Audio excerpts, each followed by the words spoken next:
your chance to object. But Jeff can go ahead and start it.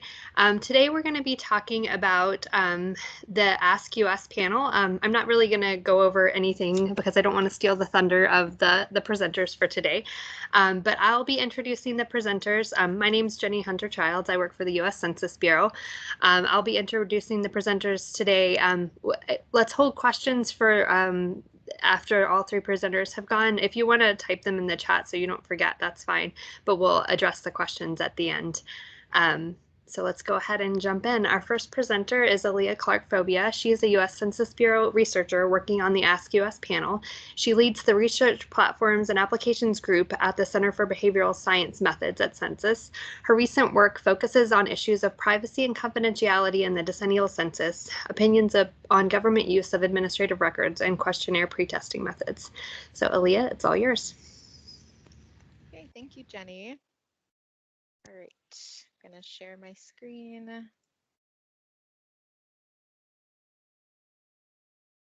Start from the beginning here. All right. Thank you for the introduction.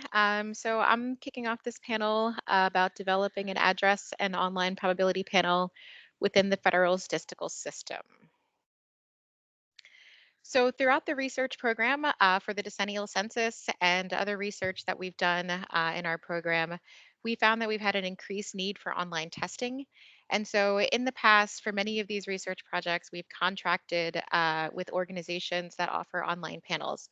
And so the idea that we had going forward was that we would build an in-house address-based, probability-based internet panel, including non-internet households, that's fit for purpose for federal government statistics. So in that vein, we have a cooperative agreement to build a nationally representative address-based probability-based internet panel with RTI. It's a 5-year cooperative agreement. And we've been working on getting this panel ready to launch. So a little bit more detail about the idea and why we're building the panel. As we all know, coverage is an issue in surveys recently, and so especially for federal government statistics, making sure that we are covering non-internet households, making sure that we are getting coverage for hard to count respondents is one of the things that makes this particular panel fit for purpose for federal statistics. Transparency is another goal of ours. We want to make sure that our panel, especially for government statistics, is transparent, and transparency in terms of response rates and weights in particular, and efficiency and ease of use for government agencies, making sure that building this panel in-house will make sure that it's efficient and easy for government use. So this is truly an interagency project. This is our current list of agency partners, from Economic Research Service to the Federal Highway Administration. There's funding from all the agencies, including the Census Bureau, and we're always looking for more partners. And I think Jenny and Jill will talk a little bit about that towards the end as well.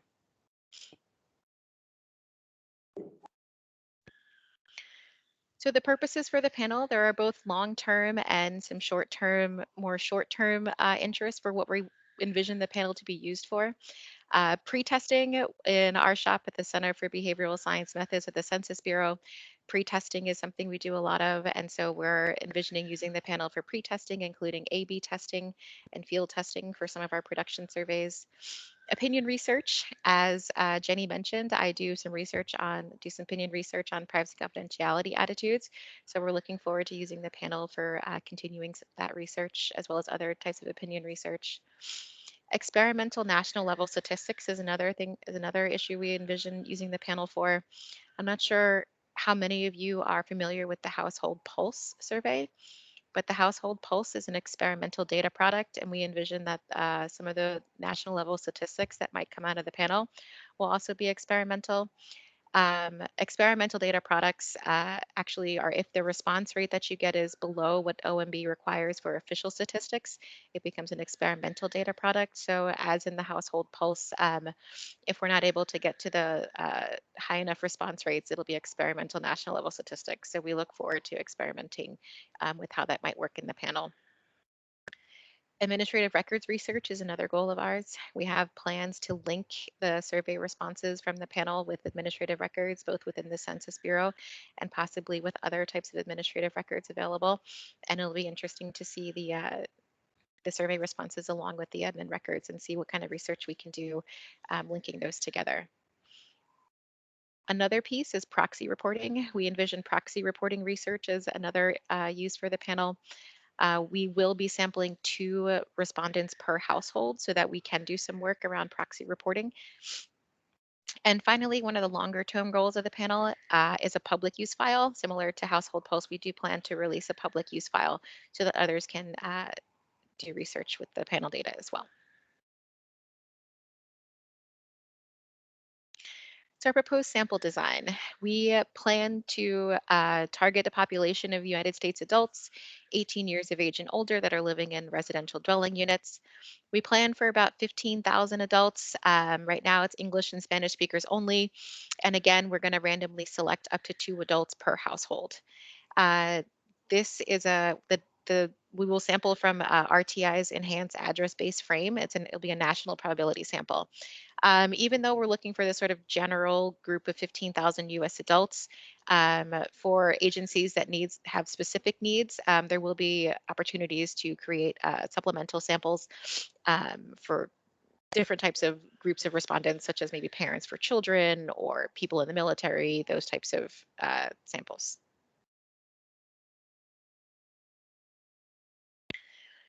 Oh, the enrollment and data collection plan for initial recruitment, we plan on a mail invitation. There will be 3 mailings. Respondents will be able to complete the screener by web. And for those who either don't want to complete online or are not online households, there'll be an option for inbound phone completion so they can give us a call. Uh, After the mailing, we plan to sample a subsample of those non-respondents and put them into a face-to-face follow-up. So the plan right now is to knock on doors and see if we can get those respondents who didn't complete our screener to complete. And we do plan on issuing tablets to bring that offline population online, and I'll talk about that a little bit more as we go along. The screener is the initial instrument that we will give to respondents. The goal is about 5 minutes or less to determine eligibility. There are a few household questions about home ownership and languages spoken. We'll do a quick roster of adults, including name and age in the household. There's a question about internet access and a question or two about WIC and SNAP participation. So for the baseline questionnaire, once we determine eligibility with the screener, we move into the baseline questionnaire. And the baseline questionnaire length has a goal of about 20 minutes. For this, we're using questions that we've gleaned from ACS and from other national surveys. And we will use the responses from the baseline questionnaire for non-response bias analysis. And it'll also serve as frame data for sampling for our topical surveys. Let's see. And once participants are enrolled, we plan to administer topical surveys on about a monthly basis. There'll be some mail and web invitations to complete those, but again, it'll be web only completion, and we're going to issue tablets to those who tablets and data plans to those who are not currently online or don't have internet access. The topical surveys can be omnibus or agency specific, right? So they can kind of bring together a bunch of agency questions or just be one topical survey for one agency. Uh, they will not exceed 20 minutes and there will be incentives for the topical surveys. I think Amelia is talking more about incentives. So this slide goes into a little bit more detail about the baseline questionnaire. About the baseline questionnaire. It shows you the types of questions that we're going to use. I'm not going to read you this laundry list here. I'll give you a couple of seconds to take a look at it. But again, we're using the questions from ACS, other national surveys, and this will serve as a baseline for non-response bias analysis for people who don't continue into the panel or drop out.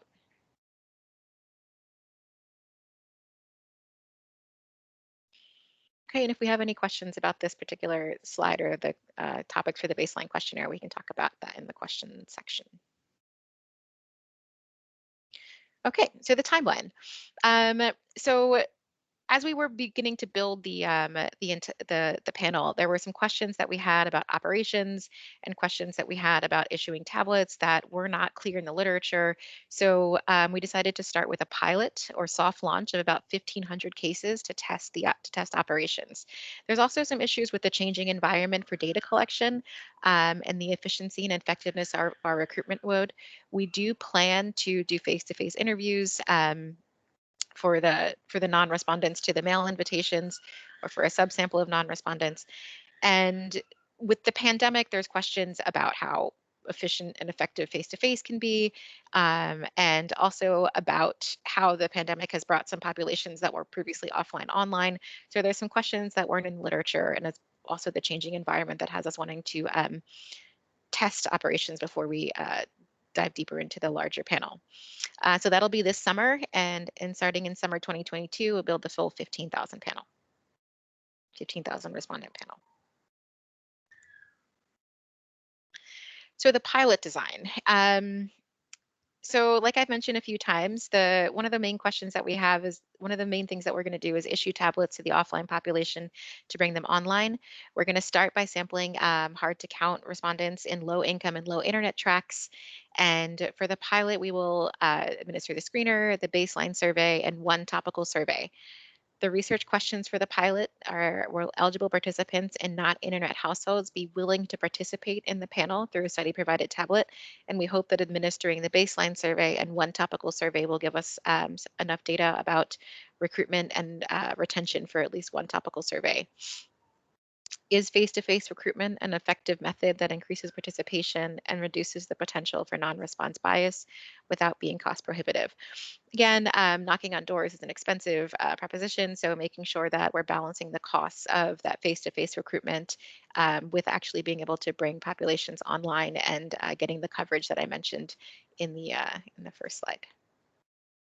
So other issues of discussion for the pilot and for the entire panel are retention of participants, branding, the design of our mail materials, how we will display incentives, because incentives will, we plan to have incentives, the content of the baseline questionnaire, and the frequency of topical surveys.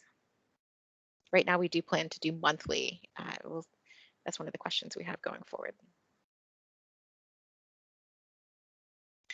So panel maintenance, one of the challenges in these types of panels is panel attrition, in particular differential attrition. There's evidence that different groups tend to drop off these types of panels at different rates.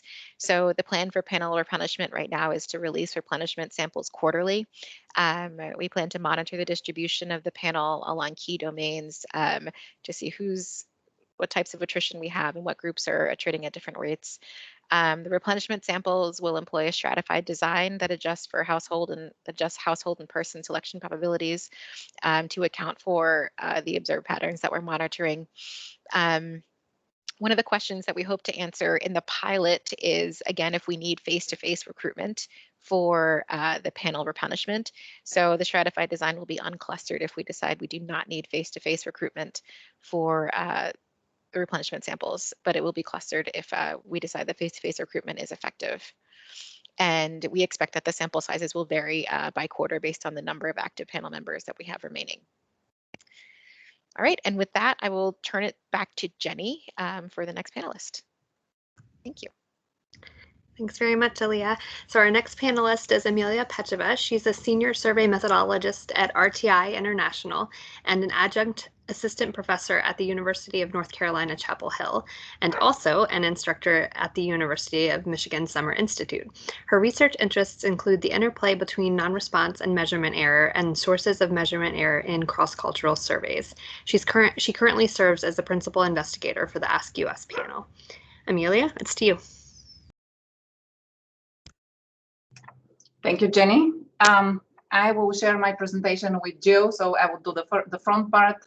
Jill, who is a co-PI on this project, will talk more about sampling, and we also want to acknowledge our other co-principal investigator, Stephanie Ekman.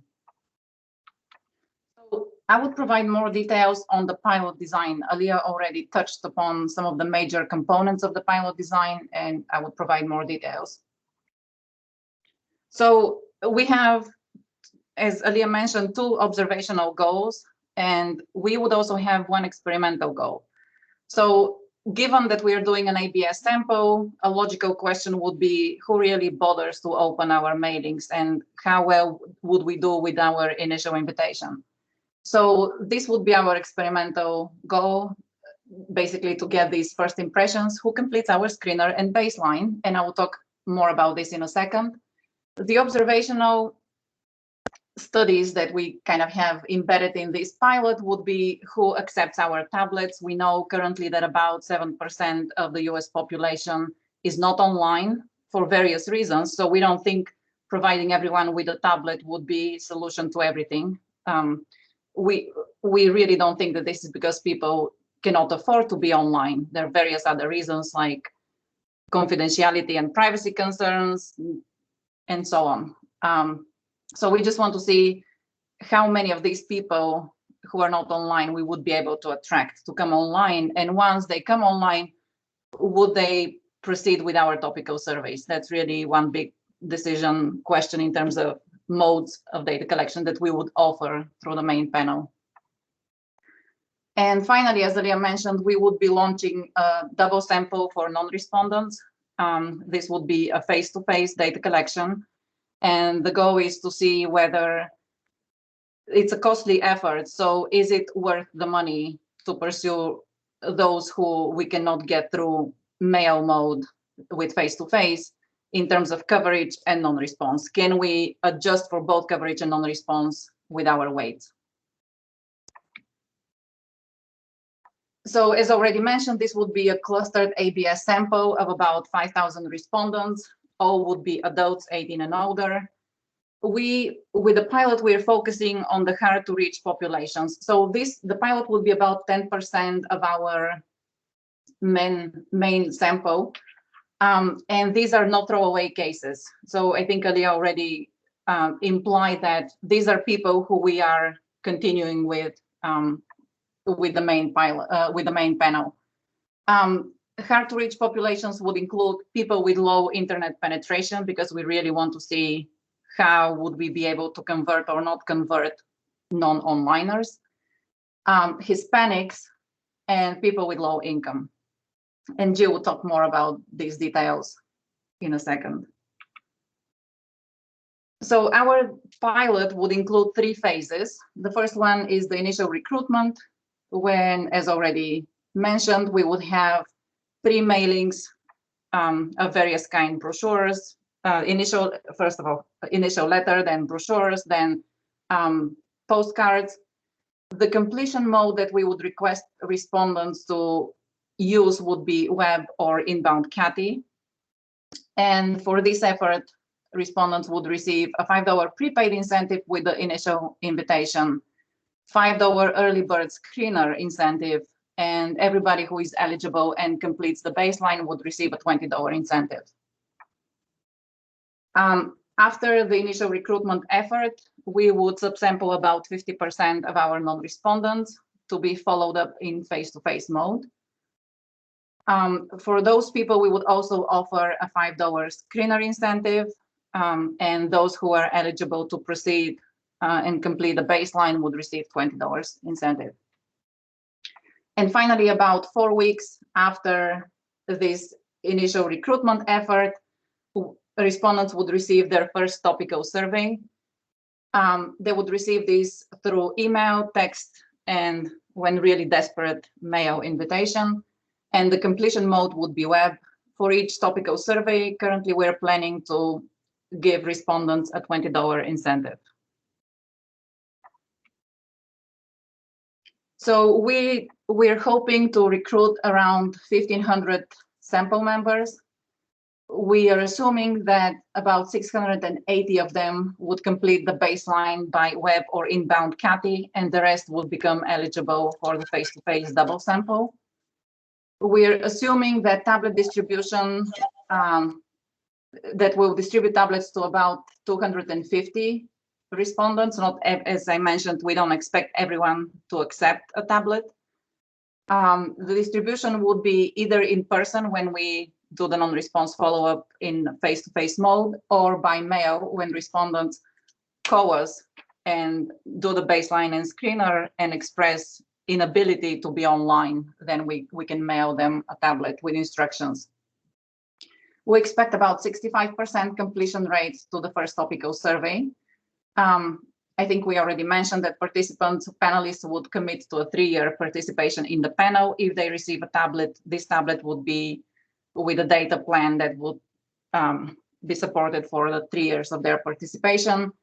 And again, we're shooting for monthly topical surveys.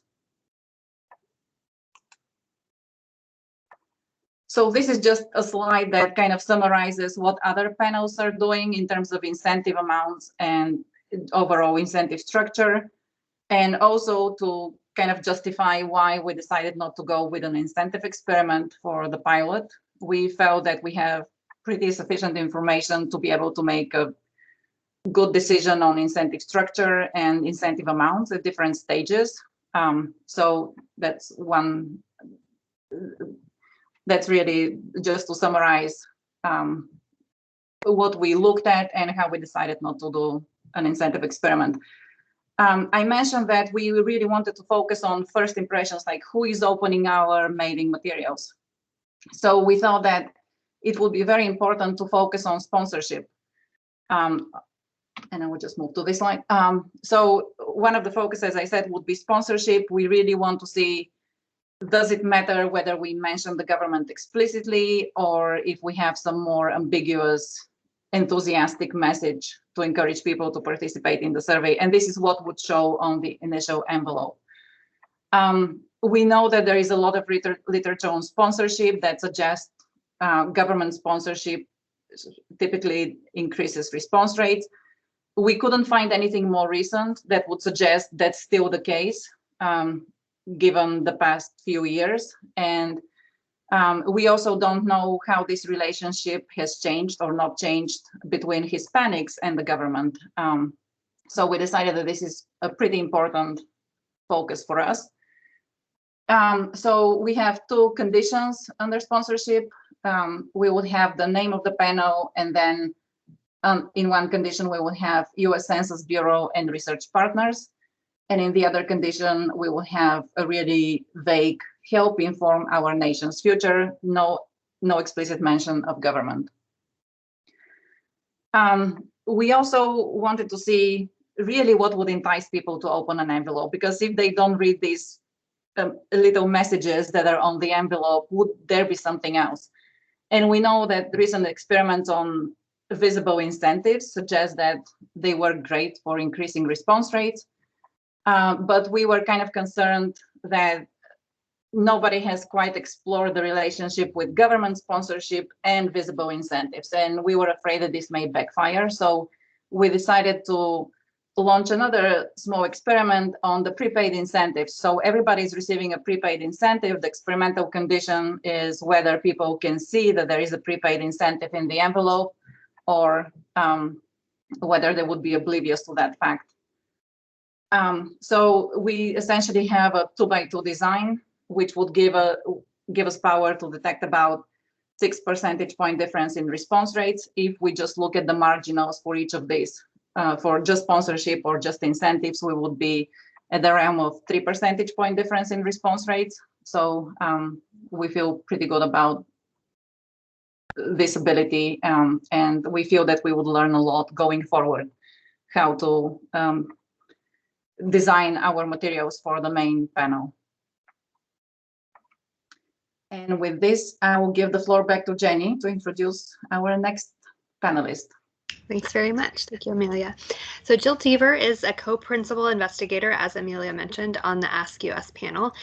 Jill is a senior director at RTI International. She has co-authored 2 internationally recognized books on survey sampling and weighting. She's an elected fellow of the American Statistical Association. She teaches courses in the Joint Program in Survey Methodology, and she serves as the current president for the Washington Statistical Society. So, Madam President, I hand the floor to you. Thank you very much. And let me make sure.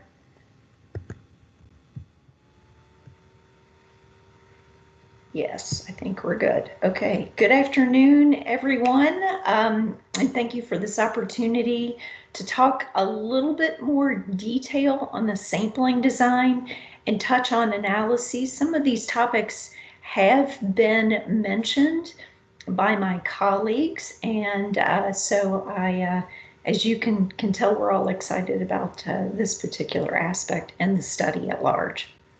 So the sampling design, I want to talk in terms of what I call the core target population. So as Aaliyah had mentioned, we're focused on adults 18 years of age and older, and there is not an upper age bound to our enrollment, and we're focused on the residential population.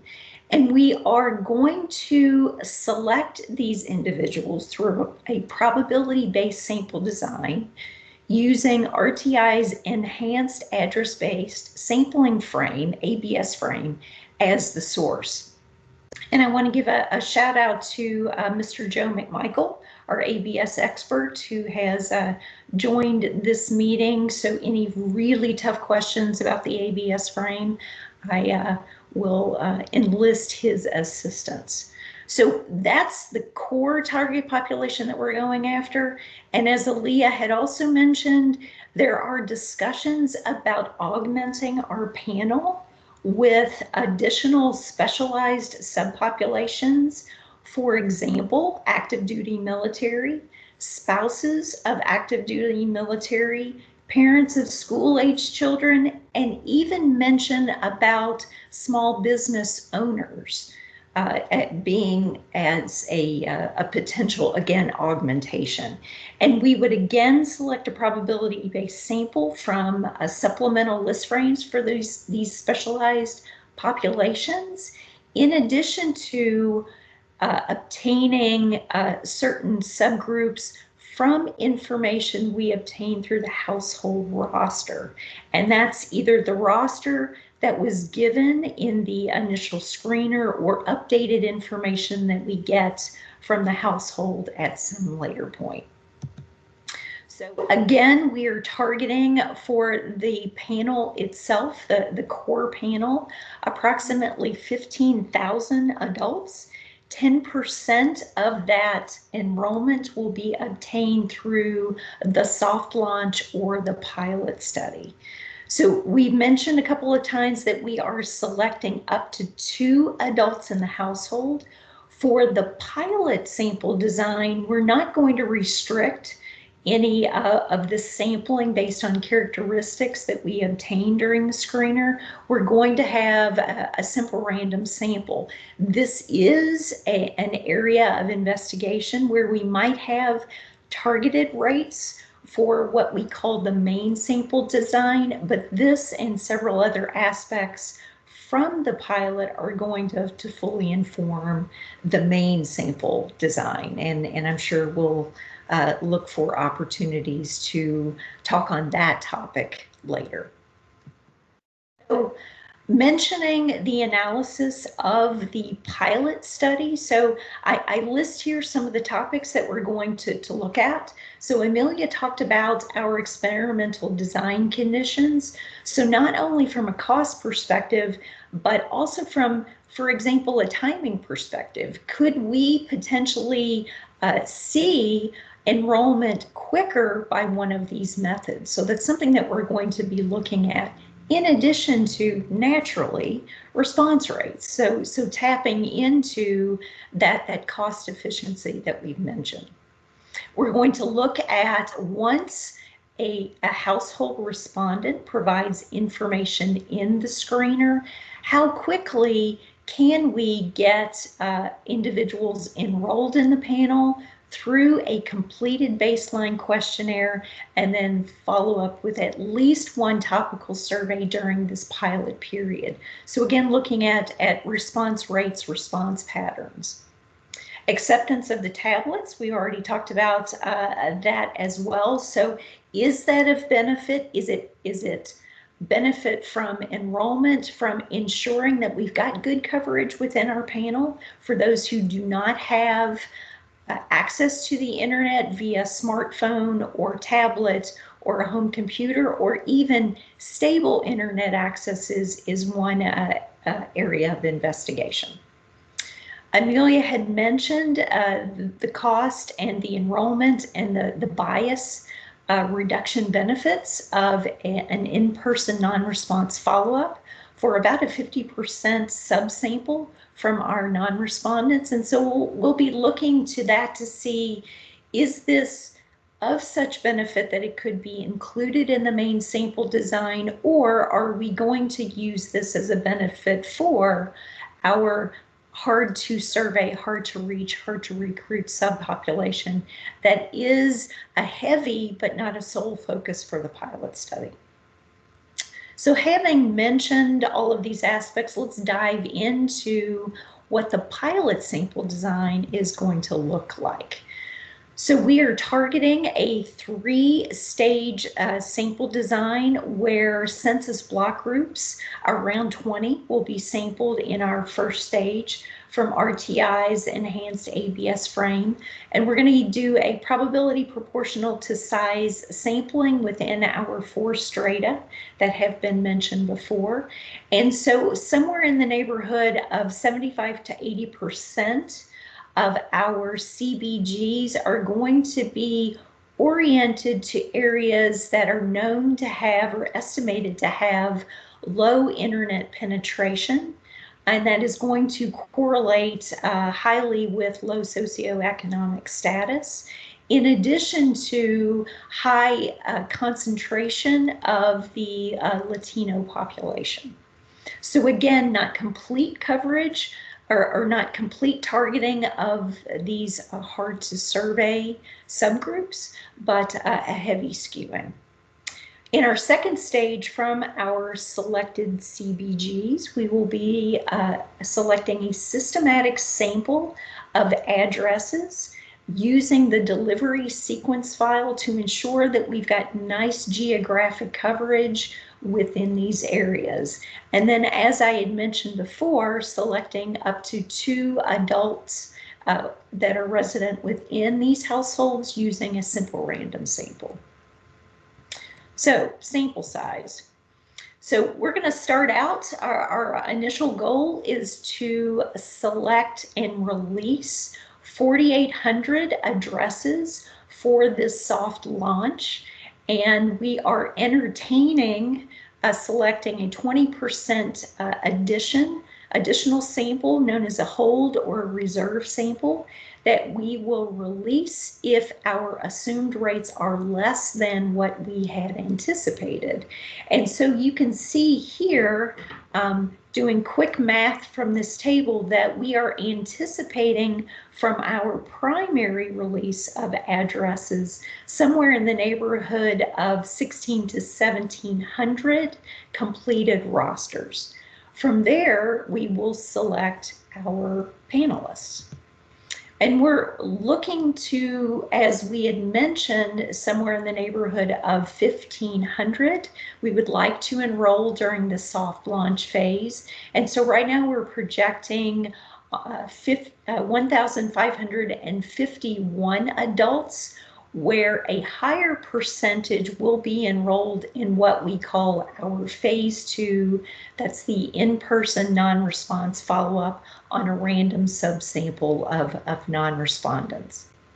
And so that's kind of the distribution. The reason why we're assuming that the spread is because the mail invitation, because of the 75-25 split, we envision that we have lower participation through the mail invitation only. And so I've mentioned the 75-25 split, 75% being the harder to recruit. And so the idea is using the information from the pilot and then orienting the main sample design, not only benefiting from the results from the pilot, but also shoring up the full panel cohort to be fully representative of the U.S. population. But again, more details on the main sample and results from the pilot, hopefully at a later date.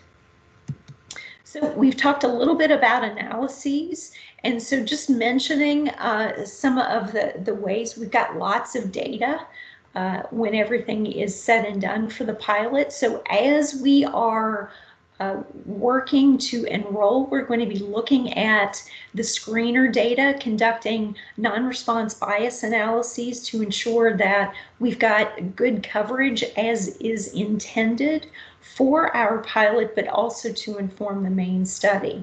We're going to be using baseline data to also look for biases associated with non-response coverage, anything associated with panel attrition for the topical survey, so expecting non-response there as well. And then also, as Aaliyah had mentioned, we're going to be using the baseline data for any instances where we might want targeted sampling for some of our topical surveys. And then finally, these topical surveys, borrowing information from the baseline or the enrollment questionnaire, we're going to look at some experimental national statistics, and those are to be determined. And then ultimately to produce public use files, so it's not only the Ask US panel team that gets access to these data, but the public at large to flesh out even more of the research findings. So inviting others to analyze the data and to contribute to the research here. And so that's kind of in a nutshell. Leah had listed out for you what the calendar of events is. So we're looking forward to getting started with this soft launch in the next coming months. And with that, I'll conclude and turn this back over to Jenny. Thanks very much, Jill. I see we have a couple of questions in the chat. Before we get to those, I just wanted to mention, I think Aaliyah mentioned at the top, we're looking for other federal agencies to collaborate. So if this is something that you're interested in, please reach out directly to me. I'm happy to set up a time to talk about how we could collaborate in this type of work in the future. Yeah, I'm open to brainstorming, working with any other government agencies that might be interested. So here in the chat we have how does one deal with people who technically have internet due to having a cell phone but who don't have access based on lack of computer skills? Does anyone want to take that? Yeah, sorry, I was having issues unmuting myself. Yeah, so that's one research question that we want to tackle, because we initially, when we came up with a design for the overall panel, we had included CATI as an optional mode. We really felt that web only is not possible, and we need to provide people with an alternative. So this would be, we have questions in our baseline that are focused exactly on internet penetration within the household and also internet affinity. I'm not sure whether this is exactly what we coded, but we have a series of questions.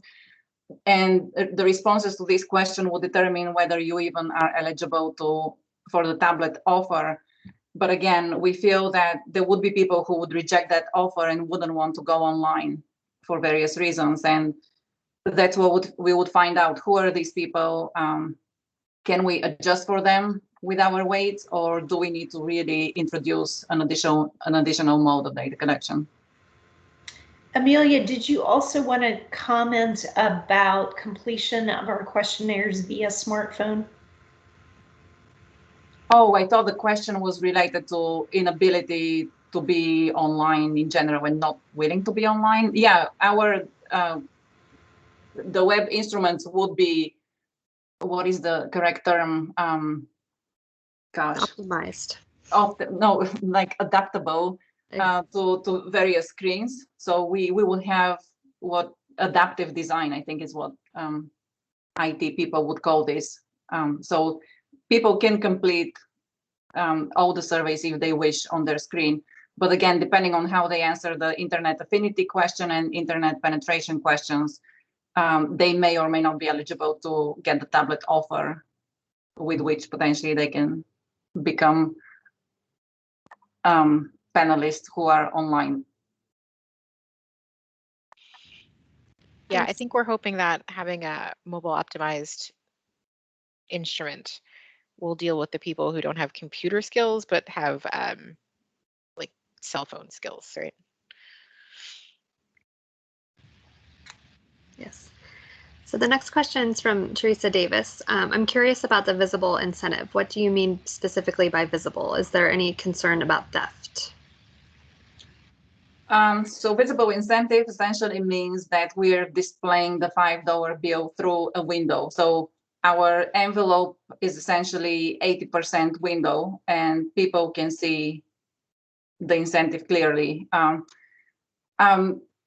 There was a recent study by DeBell and colleagues where they did exactly that, and it actually showed high response rates, but if anything, higher return rates from the United States Postal Office, which was really surprising. And the interpretation was that this was really due to the fact that it's considered more important somehow.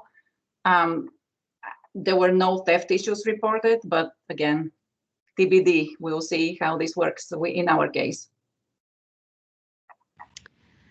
Thank you. Next, Jennifer Haddock asks, what is the justification for random sampling in the non-response group? Asking because several of the groups you're interested in are very underrepresented in research and more likely to be in this non-response group, lack access to the internet, and so on.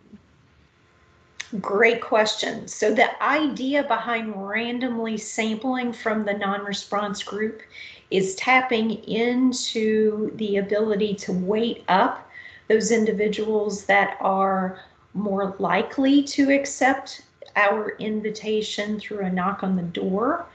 And if we didn't do random sampling, then that estimation ability, we would be very limited. And so again, it's the idea that this is a probability-based panel, and so we're maintaining that throughout. So we fully acknowledge that the orientation of our pilot sample is heavily skewed to those who are less likely to participate. And so that's part of the evaluation that we're conducting. What, if any, can we enlist, especially through our face-to-face recruitment, that can encourage them to participate and actually turn the tide. So stay tuned for some results. Anyone else care to add to that? All right. The next question is for you also, Jill.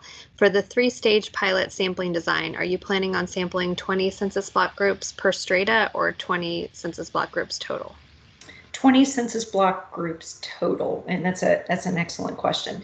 It is for a national sample that would be relatively small, and so we're keeping, as I had mentioned before, a very concentrated look in these areas for our soft launch, but that is 20 CBGs across the strata.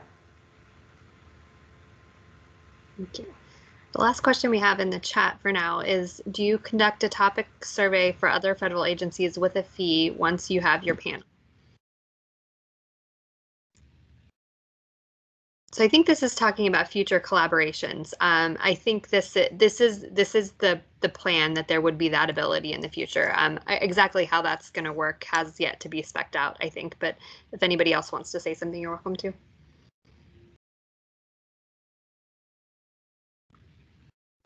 Okay. If anybody wants to unmute themselves and ask a question or come on video or in the chat.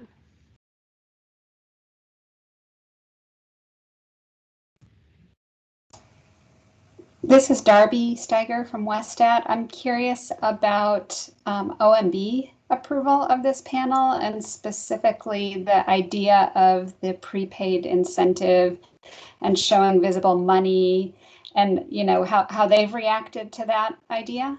Sure. So I've been working closely with OMB on plans. I guess they haven't reacted to these specific the specific amounts of money or the visible incentive yet. So that still has to be taken to OMB. That's one of our next steps. We've been trying to keep in lockstep with OMB as we make decisions, running it by them to make sure that it's okay with them. And that'll be one of our next steps, is to run those specifics by by OMB? There is already a precedent of approval. Rex did exactly the same thing with a $5 prepaid visible incentive. It was not experimental, but it was approved by OMB without any concerns.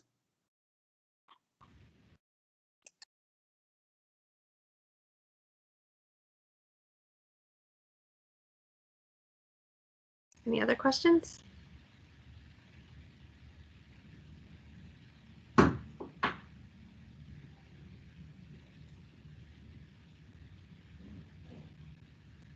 Going once. Going twice. Okay, we're more than happy to discuss further. If you'd like to email any one of us, we're happy to talk more in-depth one-on-one with anybody at any time, really. Thank you for coming. We're obviously very excited about this research endeavor, and we look forward to presenting results in the not too distant future, so you can keep track of how it's going. But thank you very much for having us today. Thanks, everyone. Thanks. Thank you.